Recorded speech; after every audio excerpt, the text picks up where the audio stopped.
Good evening. Welcome to the planning board for Tuesday night, November 15th. We stand for the Pledge of Allegiance to the flag. Pledge allegiance to the flag of the United States of America and to the republic for which it stands, one nation, under God, indivisible, with liberty and justice for all.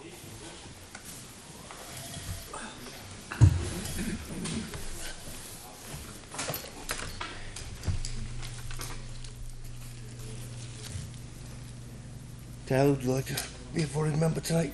Yes.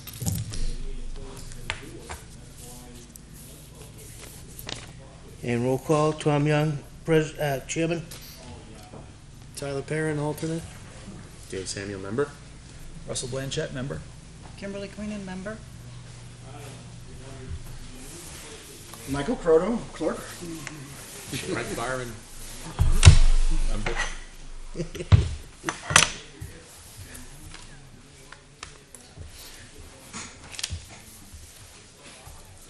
Tonight, Gene Porter from the Lower Merrimack Valley Advisory Committee would like to give us a presentation. If you'd like to come up to the mic. Appreciate the opportunity to talk to the planning board. If I sit here, I'll put my back to That's okay. people I probably shouldn't put my back. I appreciate the opportunity to come and talk, tell you what we're doing on this local advisory committee on the Lower Merrimack River. And it's particularly timely because there's been a recent survey that you're aware of that got some publicity in the newspaper up north. And so I thought I would just run through a brief description of how I see the riverfront situation evolving here and some of the issues that are coming up.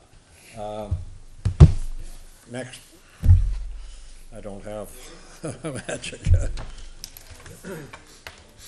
Little background. This, under state law, there is a rivers management and protection program embedded within which there are 18 designated rivers and 18 local advisory committees. The designated rivers are designated by the towns and cities in the state for special attention because they need protection against development, or they've got some ongoing problems, and they're set up to receive particular attention from volunteer committees of local towns like our committee. We've got 4 towns. We got the city of Nashua and Hudson and Litchfield and Merrimack are each represented on our committee. Michael Croto's the Litchfield rep, and I'm delinquent in asking Joan to find a second rep so that we don't have to overload Michael and look for perhaps one of you folks. And please interrupt me if you want as I go along here. That's interesting. This doesn't illuminate that. It illuminates everything except the screen. It's okay. We do 2 things. We review projects within a quarter mile of the river in our piece of the river, which does not include Manchester or Bedford. And then we encourage public support. Next chart shows the projects in the Litchfield area that we have looked at, and you're all more familiar with these than I am, I'm sure. We've had 2 houses approved for construction on the waterfront on Natticook Avenue or Road, and this is, sort of this has been going on in Hudson for quite a while, and it's starting to go on here in Litchfield. That is, the farmland along the river is being subdivided for housing, despite the fact that everybody's master plan says protect the agricultural fields and keep public access to the river. There's not enough, in my view, teeth in the law or money to get easements to protect the river against this kind of development. So we look at developments like single-family houses being built close to the river and make sure that the construction plans are in compliance with the DES rules on setbacks and particularly a drainage issue, making sure that the construction and subsequent sewage doesn't drain directly into the river, that there's proper treatment of all of the groundwater. they're building a storage building on Colby Road, no drainage, no water supply, no problems. Mel's had a hayride trail project that came through, was gonna cut some trees and build a trail through, but it didn't get down into the buffer area of the river, and that was not a thing. We spent the most time in Litchfield on the pipeline. And we looked at the pipeline from a quarter mile on each side of the river. We took no position on the need for a pipeline or the justifications for a pipeline. We looked at, hey, if you're going to have a pipeline, you better do it right. And we spent a fair amount of time looking at the ways that pipelines across the country cross rivers like the Merrimack and what the hazards are, and concluded that if you're going to do this, you got to bore pretty far under the river, and you have to have shut-off valves on each side of the river with enough monitoring of pressure and all of that you can, if there's a problem under the river or along the river, that you can shut the valves off in a hurry. And that, oh, by the way, you should sleeve this bore thing so you can pull a pipe out without having to tear up the river if there is a problem down there. So we went through a lot of this and put in a lot of comments, many of which got incorporated into the national review of the project, and then it was canceled. So we learned a lot about pipelines crossing rivers, and next time that comes along, it won't be quite as hard. Next chart. So those are the projects, okay? And there's not many here, haven't been many here in Litchfield. There's been a lot more in Merrimack, and there are a couple in Nashua that I can talk about to the extent you want to. Let me talk briefly now about our role of encouraging public support for protecting the river. The river doesn't get protected unless people love it. The 5 or 6 or 8 people on our committee are not enough to protect this whole section of the Merrimack River. People are going to want it protected, and if they're going to want it protected, they need access to the river, and they want to be able to use the river and love the river. People protect what they love. And so we have been working on access, and that's what my main pitch tonight is about next.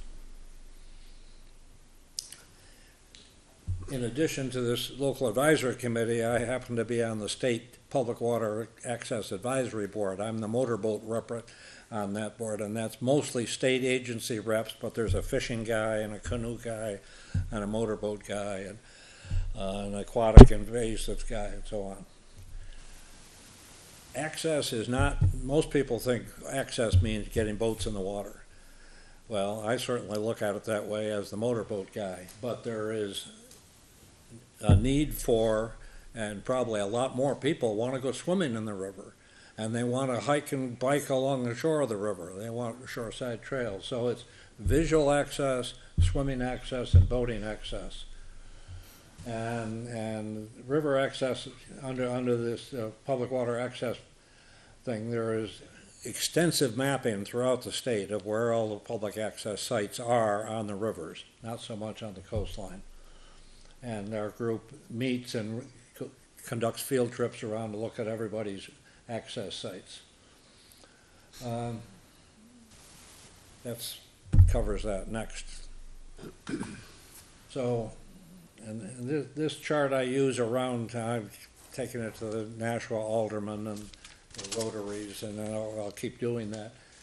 It's always shocking to me how few people in this area know that there is a Merrimack River. There's people that drive across the bridge every day back and forth to work that are not aware of the fact that there's a major East Coast river underneath them every day. And it's largely undeveloped and unused and unloved. Next.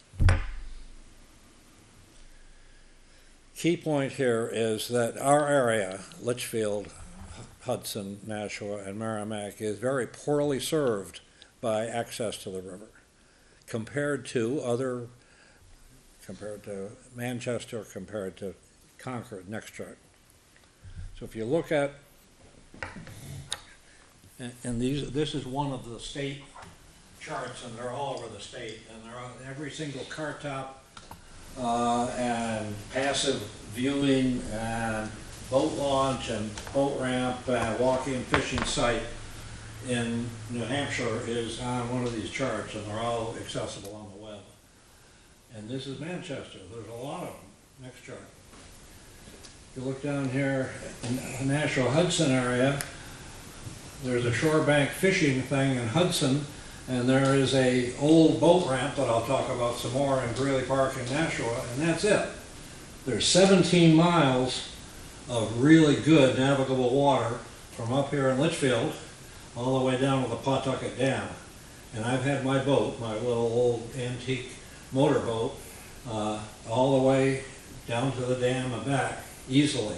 People will say, oh, there's too many rocks and the water's dirty. The water's cleaner than it's ever been, and it's great. And when they lowered the river here about a month ago to do some work on the crest gates and Lowell, the Pawtucket Dam, I had some drones lined up to go out and look for rocks. We're going to chart where all the rocks are because the water was going to be down 4 feet. And we got out there and there weren't any. So I am very confident saying to people, when the water's at a normal level, like it is now, you don't have to worry about rocks in the Merrimack River all the way from Cromwell's Falls down to Litchfield. And get out there and go water skiing and fishing and tubing and what have you. Why doesn't that chart show the land Pardon? that, I said, why doesn't the chart show the land that is owned by the state that was going to be developed in Litchfield? Next chart, let me get to the state land on the Hudson chart.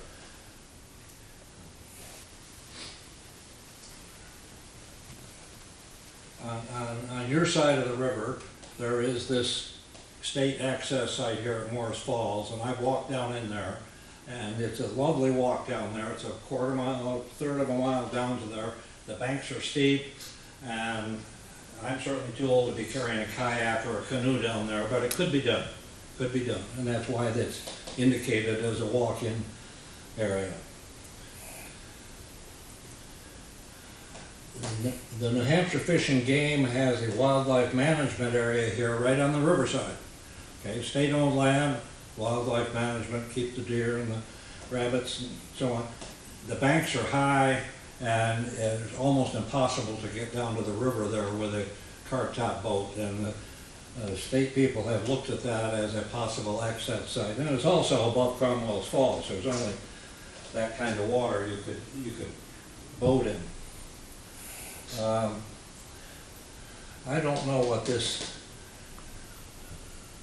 piece of land is here. I do know down here, this is farmland, below Cromwell's Falls, the south end of town, could provide access to the navigable part of the river and not have to worry about the short distances between Morris Falls and Cromwell's Falls. Next one. Come back to this, and I presume you're all aware of this. If not, I'll just give you the highlights. There was a online survey in Litchfield of what do people want for recreation and what does the community need, and the result of that was very high interest in a park by the river, canoe and kayak launch, and shoreside bike trails. And the paper also pushed a comment here, and I mentioned it to you because of the need for master plans and easements in place before you get to the point that there's some contractor has spent $20,000 putting together a plan to develop the riverfront for housing and so on. It needs to be master plans that are in place and have some teeth if you're going to do this kind of stuff, is protect the river and give people access to it. That's true. I'm not a planner. You folks are planners. I'm a little steam engineer. But so I go on the web and I look, well, what does the planning community say? And it turns out there is an extensive planning community that looks at waterfront development. And if you drive around New England, you see a lot of money being spent on protecting the waterfronts. And the common feature waterfront development around New England, around the country, is riverside trails that tie it all together. They do two things. They tie it together and they protect the riverfront against excessive encroachment from development. Next chart. So what have I done with this? I took this to Nashua Planning and Economic Development Alderman a couple of weeks ago and said, hey, Nashua's got a heritage trail, an old rail trail right through downtown. It's a nice trail, goes down and it peters out down here at the public library. You really want to do this, and you should do it, because you've got a big new apartment development going in here at Bridge Street. You want to tie this apartment development to downtown, it's less than a mile. You need a good trail. Now, I don't know if this is the right route or not, but in principle, Nashua could be building a trail, a bike trail, pedestrian trail out here to the river, to the Merrimack River. There's already public access easement along Thoreau's Landing, a big conduit development along the river here. There's a couple of pieces of private property, and then you get up into Greeley Park, which is city property. So and this is mostly city property down here. So the city of Nashua, which I've been pitching this to, has some opportunity to do this shoreside trail development as part of a general waterfront improvement thing. Next chart. I know a lot less about Litchfield than I do about Nashua, but if you came across the bridge and came north, there's lots of undeveloped land along the river that with appropriate planning, if the town had a recreation department or a conservation department that was charged with responsibility, they could in fact lay out a pretty good shoreside trail along the Merrimack River and include in it some access into the water, some swimming holes, some boat launches, what have you. But there's got to be some leadership in the town to make that happen. It won't happen by the private lot owners and developers along the river. Next chart. And you've all seen this sort of thing. It's all over New England. They're doing this, and they're spending real money doing this. Up in Burlington, Vermont, the people voted a $9 million bond issue to improve the waterfront in Burlington, which I thought was already pretty good. And the justification was $40 million worth of increased property values that would pay the bond off with higher taxes over the years. So this is, and I've got lots of charts that show New England cities that are in fact doing this. You go to Augusta, and you go to Lewiston, Maine, and some of the Massachusetts cities are doing a lot of this. Next chart.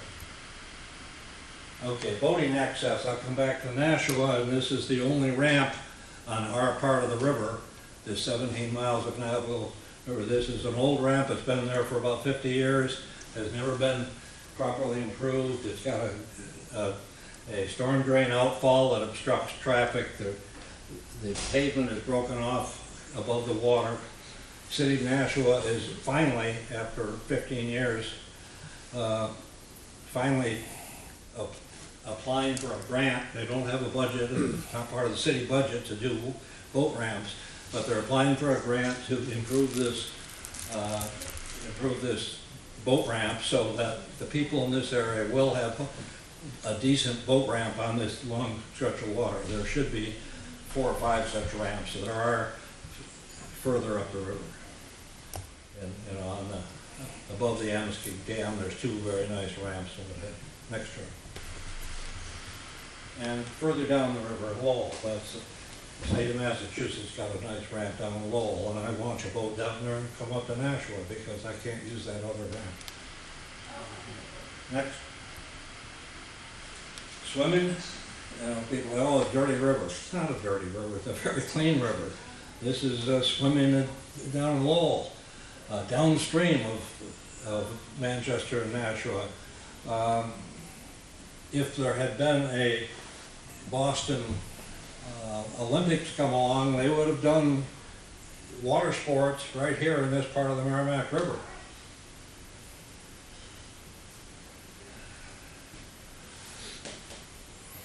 Combined sewer overflows from the big cities that have centralized waste treatment plants. Nashua has finally solved theirs with a huge storage facility, and they've reduced their CSO discharges by 90% last year from the previous 5 years. 90% reduction, which is great. Manchester is slower. They've got a lot more overflows to deal with, and they don't have the land available to build a big storage facility, so they have to tear up a lot of streets to split the storm drains from the sewage drains. But it's coming along. And then there's the chronic problems with agriculture and yard runoff, which within a quarter mile of river, groups like mine try to make sure that that water is treated locally in settling basins and what have you before it gets into the river next year. So this was at Merrimack River last week. I went out and had a wonderful cruise on the river. Everybody I talk to says, yeah, we want better access, and it's got to happen in things like planning boards and conservation commissions and what have you. There has to be some people take charge that want to make it happen. It can't be just people like me walking around giving briefings like this. So I encourage your support for master plans, for easements, and some leadership. And I'm happy to talk about this all night if you want to. Thank you for the time. I appreciate it. Thank you. I have one comment on the Litchfield section. Years ago, we looked at the Heritage Trail coming up the Litchfield side, and now I think most of it goes up the Merrimack side. But we had worked with Will Abbott a number of years ago, and the issues were private land ownership, and we have many small ravines that you'd have to cross. Not impossible, but those are the issues, private land and the ravines.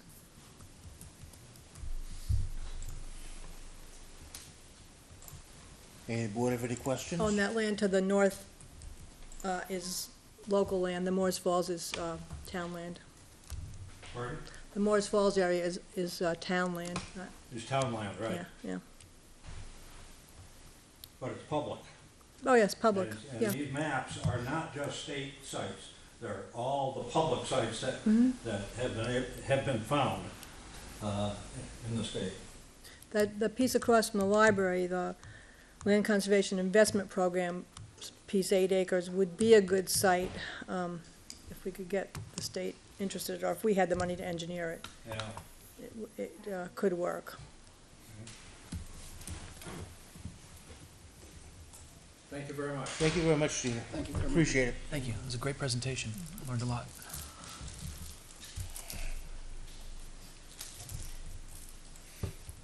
Thank you for being passionate about the river. Pardon? Thank you for being passionate about the river. Yeah. Need more of us. Yes. Well, our next meeting is December 8th. Say it again, Mike. The next meeting is December 8th at the National Library. Next meeting of our Yes, committee is on the 8th. yeah, Number 8, okay. at 7 o'clock. And these are all public meetings. All you river zealots are encouraged to attend. Cassie, you want master plan updates? Sure. These were fairly minor. There weren't a lot of substance changes. For Chapter 2 for population and housing, I just updated the conclusions and the recommendations to what we decided on last meeting. For the executive summary, I guess you guys agreed on updating it as you updated each section, so I updated the population and housing and then the land use section too. And then a question on this one too. It talks about the 1991 and 2002 master plan in each summary. Did you want to keep that for comparison, or do you want to get rid of that and just focus on the 2016 plan? Because it adds a lot of length, like when you get back to the land use chapter. In the executive summary? Mm-hmm.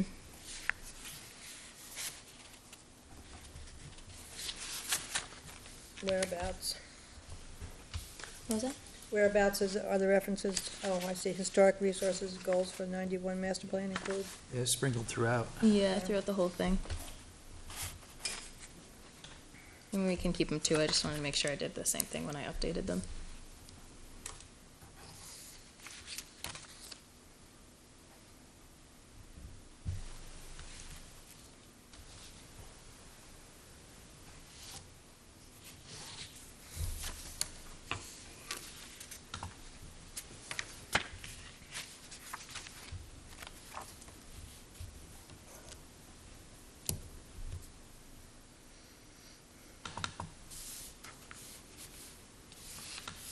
So is there a particular page or reference that you can give me so I can? It's throughout the whole thing, but the land use, part G in the executive summary referred to them kind of lengthily, because it listed the goals out for both the 1991 and the 2002 one also.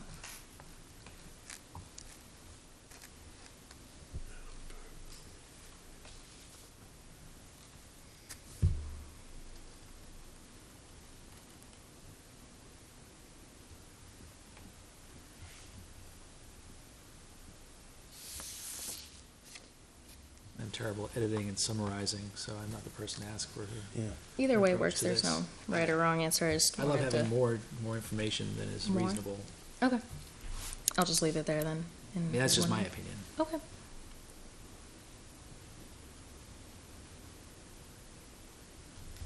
I see what you're referring to.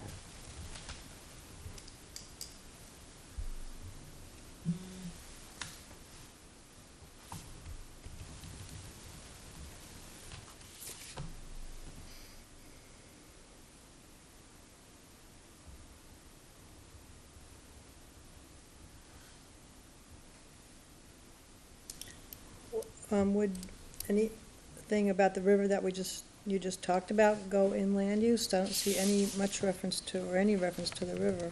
Yeah, I can add that into land use.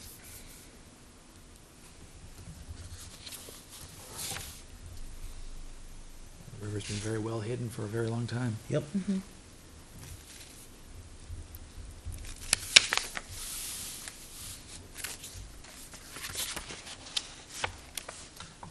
Yeah, I don't mind the references, the older references. It's just, if people want to look at them, they can go back to the old master plan to look at it. It's not really relevant in the new plan. And this is the executive summary of the master plan. This isn't the meat of the master plan. Right. This is what to expect as you read through the Yeah. master plan summary. So that's outdated. But I'm a data nerd, so I love having this stuff right there. Can we quote you on that? Might as well.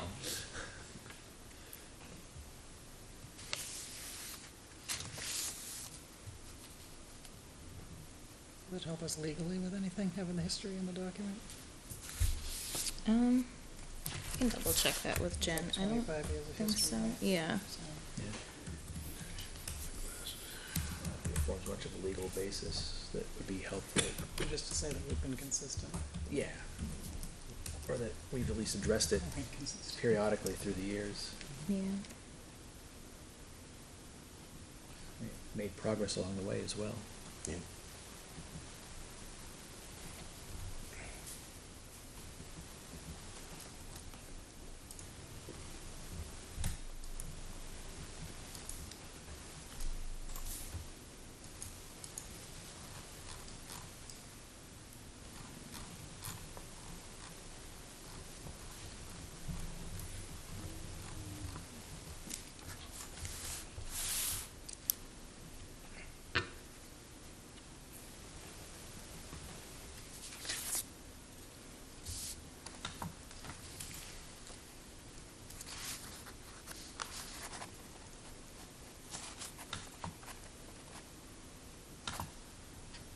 We can always leave it there for now, and then when you're done updating everything, if it's too long, you can decide to take it out if you'd like to. Yeah. Okay.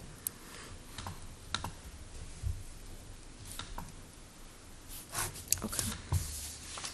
And then for the land use chapter, On page 7, for table 2, I just specified that the data is from 2015, not 2016. I updated the accessory dwelling unit section and just changed some of the wording. Specifically, I changed the not for rent arrangements to different wording. And then I added, under the future land use section, a couple notes from the presentation from the last meeting we had from Jason Brennan, and then I did the same thing under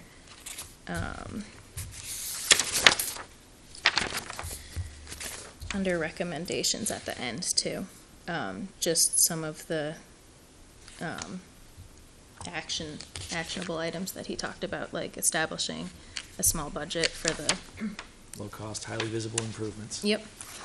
And I changed the date on the bottom too, because that was outdated too. But that was pretty much it. Nothing huge, just minor additions. And then we had some other edits too from David. Did you want to talk about them, or?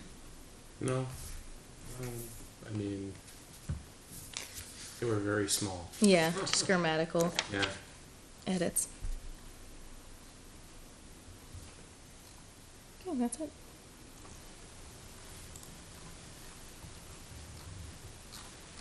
It's starting to come together. Yeah. Under the conservation, open space development on page 13, The executive summary stuff. yeah, where we are right now, For executive summary on the land use. or land use.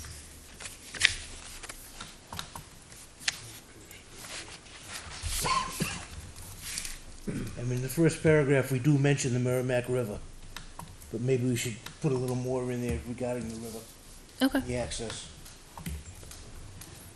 It is something, even myself, I'd like to see. Okay, can do that. It's something we may want to explore further as part of Yep. the land use chapter itself.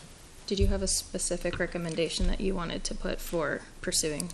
I would like to see public access through the river that is, that people can actually get to with a tar-top boat. Okay.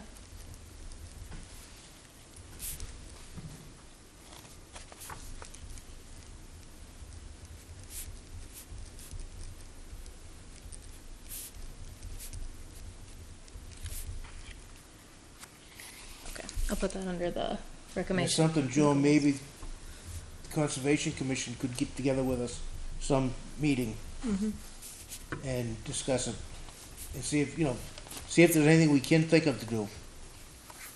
Well, at least we could point out the parcels that we own, and Yeah, maybe we If could, there's any grant research or anything that we could do in order to determine if there's some type of funding for yeah, improvements. to be made. Jen could find that for us if there is.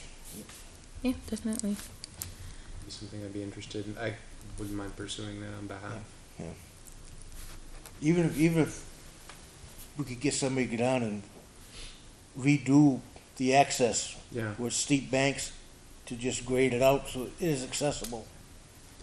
Have to be careful about the impact of the river or that, but No, you'd have to have somebody that. well, you knows what first they're have to doing. go through the Sorry. permitting Yeah, process. that would have to go through permitting and everything. Permitting, yeah. We just did have a member go to the Association of Conservation Committee annual meeting last Saturday, and I specifically told her, keep your ears open for any grant money that might be available. Does anybody else have anything else on the master plan? Questions, comments?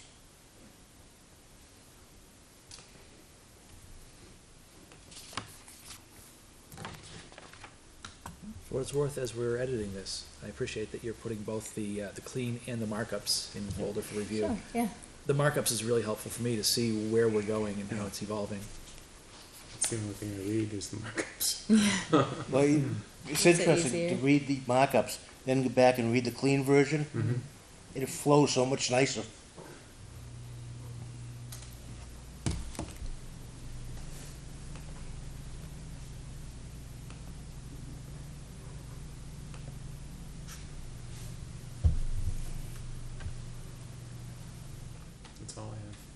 Cool, great. Thank you very much, Cassie, I Sure. appreciate it.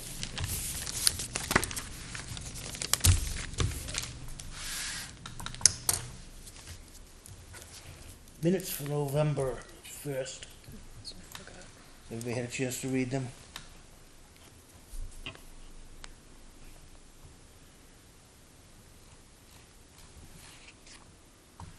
I saw nothing of concern. I would make a motion to approve the minutes as written. Do you have a second? Second? Any comments, additions, questions?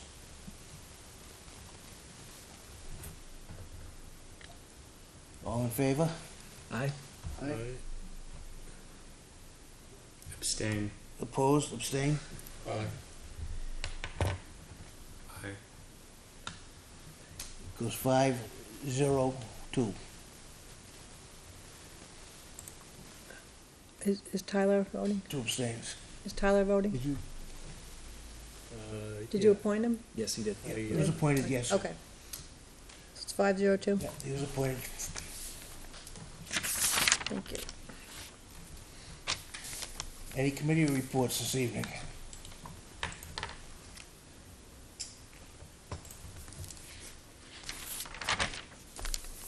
Anything else to come before the board this evening? Excuse me, 2 things. I have a home occupation coming in December 6th. And there's another one following that, but that will probably be December 20th, because that person hasn't applied yet. And Rick, or the developer, did get back to me on the Page Road project, and they would like to bond for the 200,000 and keep the topsoil there. And that's all I have. And next meeting will be November 5th, and that will be the 6th. public hearing? November 6th. 6th, I mean. December. December? December 6th. December 6th, and public hearing on the changes to the zoning site plan, Communications. communications towers.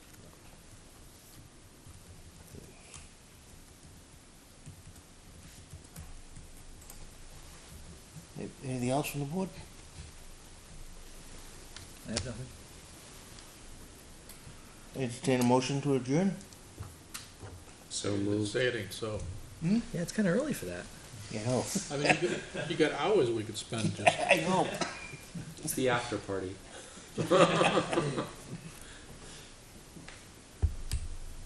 Mr. Chairman, I make a motion to adjourn. Do we have a second? All in favor? Aye. Aye. Opposed, abstained?